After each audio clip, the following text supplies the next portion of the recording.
Hello hi नमस्ते आशा करुच्ची भलरे थिबो समस्ते। आज आम बाहरीचु श्री श्री पश्चिम शंभु सोमनाथ देवों पंचोदल मिलन पड़िया हरिराजपुर अभिमुखे। डीजे रो आलोक बाणर चमकरू लगे किछि क्षण दूर अच्छी मिलन पड़िया। आम जेते जेते ठिकाणार निकटतर हवाक लगिछु सेते सेते भिड़र सम्मुखीन हवाक पड़ुछि। परिशेष आम पहुँच गलु आम ठिकाना स्थल रे। गाड़ी पार्किंग रो सुंदर व्यवस्था भी होई अछि। आउ आम दादांगर खुशी कहिले न सरे। प्रकृत मेलन कौन?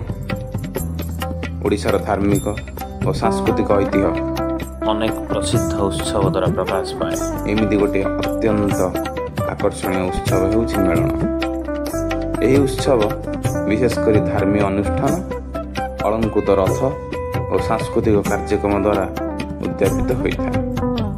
ଏହି ଉତ୍ସବର ମୂଳ ଉଦ୍ଦେଶ୍ୟ ହେଉଛି ଦେବଦେବୀଙ୍କ ରଥଯାତ୍ରା ଏବଂ ଏହା ସାଧାରଣତଃ ଗାଁରେ ବିଶେଷ ଉତ୍ସାହର ସହ ପାଳନ କରାଯାଏ। ମେଳନର ଏକ ବିଶେଷ ଆକର୍ଷଣ ହେଉଛି ସଜା ହୋଇଥିବା ରଥ କିମ୍ବା ଦୋଳ ଓ ରାତିରେ ଆଲୋକିତ ଅଳଙ୍କାର। ଏଠି ଭିନ୍ନ ଭିନ୍ନ ଆକୃତିର ରଥ ଉପସ୍ଥିତ ହୋଇଥାଏ। ଏହି ରଥଗୁଡ଼ିକ ଚମକଦାର ଲାଇଟ୍, ଫୁଲ ଏବଂ अन्यान्य अलंकारिक सामग्री द्वारा सजा जाइए। रातिर यह दृश्य अत्यंत मनोहर लगे। मेलन केवल धार्मिक उत्सव नुहे, यह सांस्कृतिक और सामाजिक एकतार प्रतीक अटे।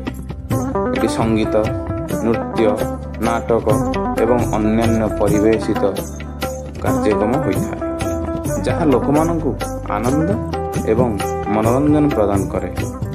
अनेक व्यापारी एठी तांकर वस्त्र, खाद्य पदार्थ एवं अन्यान्य सामग्री विक्रय करिथांती, जहाँ এই उत्सव को एक मेला भाव परिणत करे। यदि आपण ए पर्यंत ଏହି उत्सव को देखि नांती तेबे निश्चिंत भाव गोटे थर ଏହି उत्सवर अनुभव नियंतु।